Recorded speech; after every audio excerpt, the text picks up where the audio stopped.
میرا دل بدل دے، میرا دل بدل دے، میرا دل بدل دے۔ قال النبی صلی اللہ علیہ وسلم من قرأ حرفا من کتاب اللہ فلہ بہ حسنہ والحسنة بعشرة امثالها لا اقول الف لام میم حرف ولكن الف حرف ولام حرف ومیم حرف۔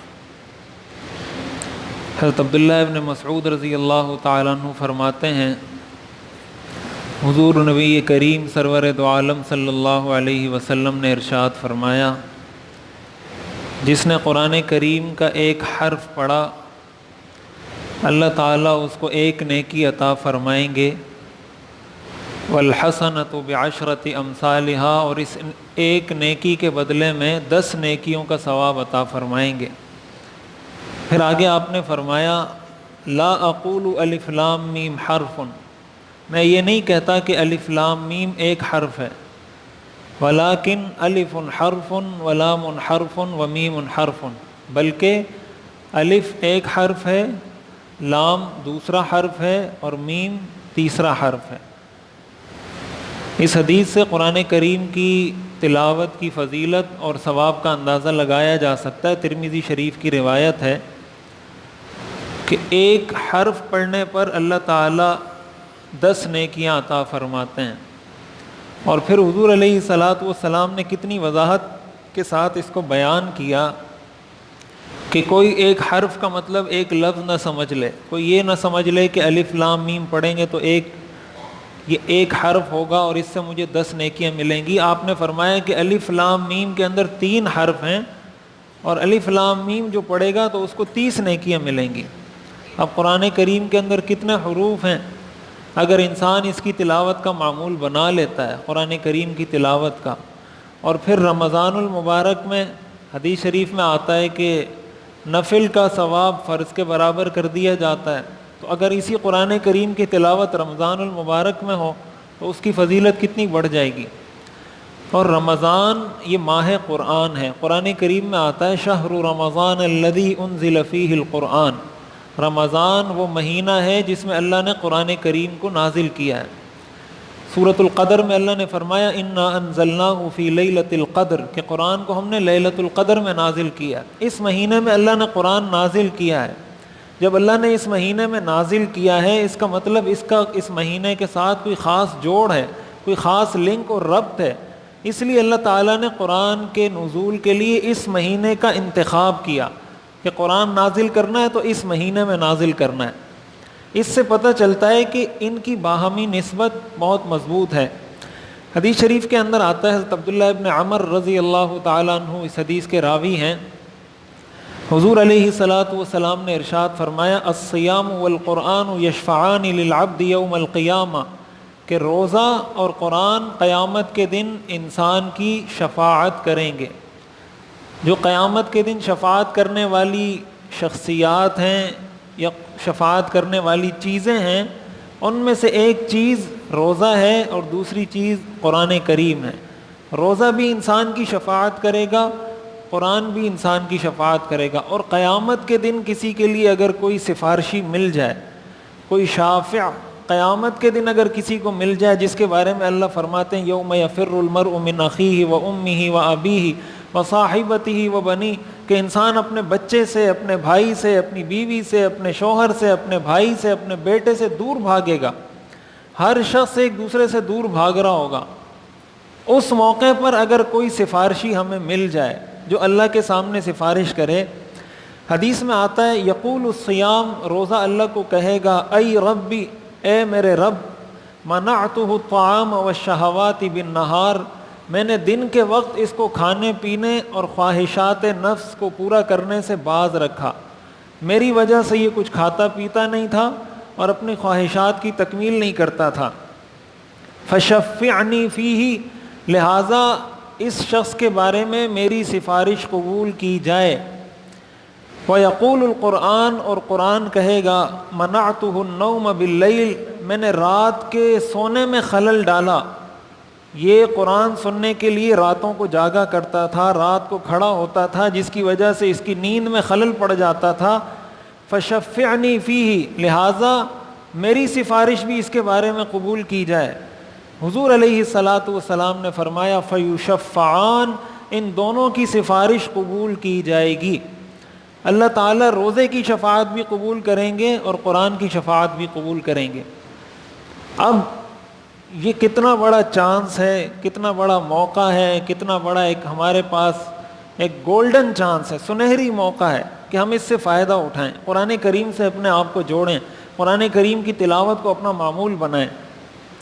رمضان المبارک یہ وہ مہینہ ہے کہ رمضان کے مہینے میں صحیح بخاری کی روایت ہے ہر سال حضرت جبریل علیہ السلام آتے تھے اور حضور کے ساتھ قرآن کا دور کیا کرتے تھے۔ ہر سال رمضان میں حضور ان کو قرآن سناتے تھے، حضرت جبریل حضور کو قرآن سناتے تھے۔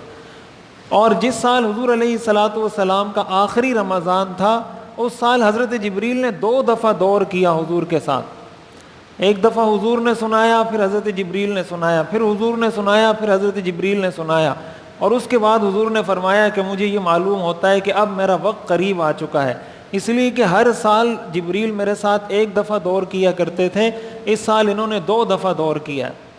اب جب حضور علیہ الصلاۃ والسلام قرآن کریم کا دور کر رہے ہیں رمضان میں، تو اگر کوئی شخص حافظ ہے یا اس کو قرآن پڑھنا آتا ہے، اور ظاہر ہے ہر مسلمان کو یہ قرآن پڑھنا آتا ہے، اور اگر نہیں آتا یہ اس کے لیے عار کی بات ہے، شرم کی بات ہے۔ مسلمان ہو کر اگر کسی کو قرآن پڑھنا نہیں آتا ہو تو ایسے شخص کو بھی اپنی زندگی پر نظر ثانی کرنی چاہیے، اور ایسے شخص کے والدین کو بھی اپنی اولاد کی زندگی پر نظر ثانی کرنی چاہیے کہ کیا کیا ہے آپ نے اپنی اولاد کے ساتھ، اتنا بڑا کر دیا، اس کو قرآن نہیں سکھایا، قرآن پڑھنے کا طریقہ نہیں اس کو بتایا۔ حضور علیہ الصلاۃ والسلام جب رمضان میں قرآن کا دور کرتے تھے تو ہم پر اس کی کتنی ذمہ داری زیادہ ہو جاتی ہے کہ ہم اس کا دور کریں۔ امام بخاری رحمۃ اللہ علیہ کے بارے میں آتا ہے کہ وہ رمضان کے مہینے میں روزانہ 1 ختم کیا کرتے تھے قرآن کریم کا، اور افطاری کے وقت قرآن ختم کر کے افطاری کے وقت دعا کیا کرتے تھے۔ حافظ ابن حجر رحمۃ اللہ علیہ نے فتح الباری میں یہ لکھا ہے امام بخاری کے بارے میں، اور یہ تو ان کا دن کا معمول تھا، رات کو ہر 3 راتوں میں 1 قرآن ختم کرتے تھے، ہر روز 1 قرآن، اور راتوں میں ہر 3 راتوں میں 1 قرآن ختم۔ تو گویا 30 دن ہیں تو 30 قرآن یہ ہو گئے، اور 30 دن ہیں 30 راتیں ہیں تو 10 قرآن 30 راتوں میں ہو گئے، 40 قرآن رمضان کے مہینے میں وہ ختم کیا کرتے تھے۔ امام احمد رحمۃ اللہ علیہ کے بارے میں آتا ہے روزانہ 100 رکعت نفل پڑھا کرتے تھے، اور جب ان کو کوڑے لگے اور ان کو سزا دی گئی، تکلیف پہنچائی گئی، تو اس کے بعد دن میں 150 رکعت نفل پڑھا کرتے تھے، اور اس وقت ان کی عمر 80 برس تھی۔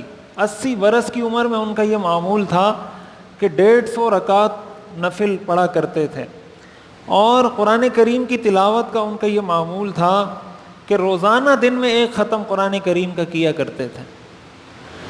اب ہم لوگ حیران ہوتے ہیں نا، ہمارے آج کے نوجوانوں کو اگر کہا جائے کہ فلاں شخص یا فلاں بزرگ دن میں 1 ختم کرتے تھے، وہ کہتے ہیں یہ ممکن کیسے؟ یہ آج کے دور میں تو اس کا سمجھنا بہت آسان ہو گیا ہے۔ ہمارے نوجوان جب فیس بک پر بیٹھتے ہیں تو 10 بجے بیٹھتے ہیں، فجر کی اذان ہو جاتی ہے، ان کو پتہ ہی نہیں چلتا یہ ٹائم گزرا کیسے۔ تو اگر ان سے کوئی پوچھے کہ یہ تم نے پوری رات کیسے گزار دی فیس بک میں، تو وہ کہے گا میں تو اس میں ایسا منہمک ہو گیا تھا کہ مجھے پتہ نہیں۔ جیسی محبت ہمیں فیس بک اور سوشل میڈیا سے ہے نا، ان لوگوں کو ایسی ہی محبت قرآن سے تھی۔ یہ جب قرآن پڑھنا شروع کرتے تھے پھر ان کو پتہ نہیں چلتا تھا کہ یہ ٹائم کیسے گزر رہا ہے اور کہاں گزر رہا ہے اور کتنا گزر رہا ہے۔ جب قرآن پڑھنا شروع کرتے تھے پھر ساری چیزیں بھول جاتے تھے۔ ہمارے ہاں تو اگر تراویح 2 منٹ تاخیر سے ہو جائے تو لوگ پریشان ہو جاتے ہیں کہ آج پتہ نہیں کوئی کچھ زیادہ پڑھ لیا قاری صاحب نے یا امام صاحب نے، 2-3 منٹ 5 منٹ کا اضافہ ہو جائے، بالکل پوائنٹ جو ٹائم نوٹ کیا ہوتا ہے اس پوائنٹ اور ٹائم پہ جو ہے نا ختم ہونا چاہیے۔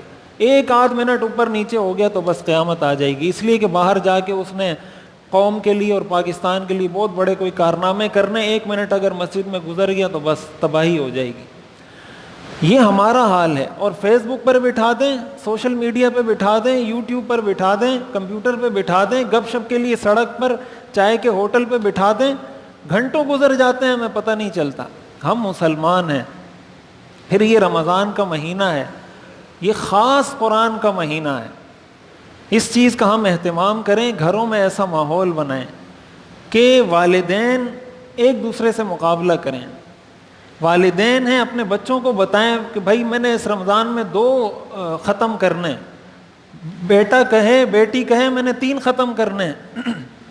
ایک دوسرے سے مقابلے کی فضا بنائیں. ہمارا مقابلہ ہوتا ہے کس چیز میں؟ اس کے پاس موبائل کا یہ ماڈل ہے تو میرے پاس اس سے اچھا والا ہونا چاہیے. میرے بھائی نے یہ موبائل لیا تو میرے پاس اس سے زیادہ ریم والا موبائل ہونا چاہیے, اس کا کیمرہ اس سے بھی اچھا ہو. اس کے پاس یہ گاڑی ہے تو میرے پاس اس سے اچھی گاڑی ہونی چاہیے. اس مقابلے سے اسلام نے منع کیا ہے. اور یہ جس مقابلے کی میں بات کر رہا ہوں اس کی قرآن نے ترغیب دی ہے. وَسَارِعُوا إِلَىٰ مَغْفِرَةٍ مِّن رَبِّكُمْ. قرآن کہتا ہے ایک دوسرے سے مقابلہ کرو. فَاسْتَبِقُوا الْخَيْرَاتِ, نیکی کے کاموں میں ایک دوسرے سے آگے بڑھو, مقابلہ کرو, ریس لگاؤ. یہ ریس ہم نہیں لگاتے, یہ مقابلہ ہم نہیں کرتے. اگر ہم مقابلہ کر رہے ہیں تو دنیا کی چیزوں میں مقابلہ کر رہے ہیں, اور اس مقابلے کا انجام سوائے حسرت اور ندامت اور ناکامی کے کچھ نہیں ہے. آپ کتنی دوڑ لگائیں گے دنیا میں؟ آپ اگر روڈ پر گاڑی چلاتے ہیں اور آپ یہ سوچتے ہیں کہ اس جتنی گاڑیاں جا رہی ہیں میں سب سے آگے نکل جاؤں, تو ایسے شخص کو کہا جائے گا کہ یہ پاگل ہے. ایک گاڑی سے آگے نکلیں گے, پھر آگے دیکھیں گے دوسری گاڑی جا رہی ہے, پھر اس سے آگے نکلیں گے, پھر دیکھیں گے تیسری جا رہی ہے, پھر اس سے آگے نکلیں گے. تو آپ کرتے جائیں, ساری زندگی گزر جائے گی, کوئی نہ کوئی گاڑی تو آپ سے آگے جا رہی ہوگی. دنیا کی مثال اسی طرح ہے. یہ حدیث میں اسی لیے آتا ہے انظروا الی من هو اسفل منکم, کہ دنیا کے لحاظ سے اس شخص کو دیکھو جو تم سے کم تر ہے. اگر تمہارے پاس جوتے نہیں ہیں اس شخص کو دیکھو جس کو اللہ نے ٹانگ نہیں دی, جو ٹانگوں سے معذور ہے. اس کو دیکھ کے شکر ادا کرو کہ میرے پاس جوتے نہیں ہیں, اس کی تو ٹانگ ہی نہیں ہے. اپنے سے کم کو دیکھیں گے, شکر کی توفیق ہوگی, قناعت اللہ نصیب کرے گا, زندگی خوشگوار ہو جائے گی, ٹینشنیں ساری ختم ہو جائیں گی. اور دنیا کے دین کے معاملے میں اپنے سے اوپر کو دیکھو کہ یار اس نے 1 قرآن ختم کیا میں 2 کروں گا, اس نے 2 کیے میں 3 کروں گا. تو یہ میری آپ تمام سے گزارش ہے, اپنے سے بھی کہہ رہا ہوں, آپ سے بھی کہہ رہا ہوں, رمضان کے مہینے کو تو خاص کریں قرآن کے لیے. کم از کم 1 قرآن کریم تو ضرور ختم کریں. کوئی ایسی ترتیب بنا لیں کہ بھائی میں نے روزانہ آدھا پارہ پڑھنا ہے, 1 پاؤ پڑھنا ہے, کہ آپ کا قرآن کریم فجر کی نماز کے بعد آدھا پارہ پڑھ لیں, عصر کی نماز کے بعد آدھا پارہ پڑھ لیں, 1 پارہ آپ کا ہو جائے گا, 30 پارے آپ کے مکمل ہو جائیں گے. اور ایک اور گزارش میری قرآن کریم کے حوالے سے یہ ہے کہ کوشش یہ کریں کہ پہلے نمبر پر قرآن کریم کی جو آخری 10 سورتیں ہیں ان کو یاد کریں. اگر کسی کو آخری 10 سورتیں یاد نہیں ہیں اس کو یاد کریں. اگر کسی کو یہ یاد ہے تو وہ یہ کرے کہ جتنی بڑی صورتیں قرآن کریم کی اس کا آخری رکوع یاد کر لے. سورہ بقرہ کا آخری رکوع یاد کر لے, سورہ آل عمران کا آخری رکوع یاد کر لے, سورہ نساء کا آخری رکوع یاد کر لے, سورہ مائدہ کا آخری رکوع یاد کر لے. اس کا فائدہ یہ ہوگا کہ کسی نہ کسی درجے میں اللہ اس کا بھی شمار حافظوں میں کر دے گا کہ چلو کچھ نہ کچھ قرآن تو اس نے بھی حفظ کیا ہے. کوئی مشکل کام نہیں ہے, دنیا میں کوئی کام ناممکن نہیں ہے, مشکل نہیں ہے. اگر انسان عزم کر لے کہ میں نے یہ کرنا ہے وہ کر لیتا ہے. اگر اس چیز کا ہم معمول بنا لیں, اہتمام کر لیں کہ قرآن کریم کی ساری صورتوں کا آخری رکوع ہم یاد کریں, پھر جب آپ نماز پڑھیں گے نا اور نماز میں قل هو اللہ احد کے علاوہ کچھ اور پڑھیں گے تو آپ کو نماز کا لطف آئے گا کہ نماز پڑھنے میں کیا مزہ ہے. ساری زندگی قل هو اللہ احد میں گزار دیں گے تو نماز کا کیا مزہ آئے گا. پتہ ہی نہیں ہوتا, اللہ اکبر کر دیتے ہیں, سلام پھیر دیتے ہیں, یہ پتہ نہیں چلتا کہ نماز شروع کب ہوئی ختم کب ہوئی. اس کی وجہ کیا ہے؟ اس کی وجہ یہ کہ ایک قل هو اللہ احد یاد کی ہوئی ہے, ہر نماز میں وہی پڑھے جا رہے ہیں, کہاں سے توجہ آئے گی نماز میں. لیکن جب آپ ایک نماز میں سورہ بقرہ کی کچھ آیات پڑھیں گے, دوسری نماز میں سورہ آل عمران کی کچھ آیات پڑھیں گے, تیسری نماز میں سورہ نساء کی کچھ آیات پڑھیں گے, سوال ہی نہیں پیدا ہوتا کہ آپ کی توجہ ادھر ادھر کہیں جائے. آپ کی پوری توجہ نماز میں ہوگی, نماز کا مزہ بھی آئے گا. تو گھر کے اندر بھی اس چیز کی ترغیب چلائیں, خود بھی اس کی کوشش کریں کہ زیادہ سے زیادہ اس مہینے میں قرآن کریم کی تلاوت کریں. اللہ تعالی ہمیں سمجھنے اور عمل کرنے کی توفیق عطا فرمائے. میرا دل بدل دے, میرا دل بدل دے, میرا دل بدل دے، میرا دل بدل دے۔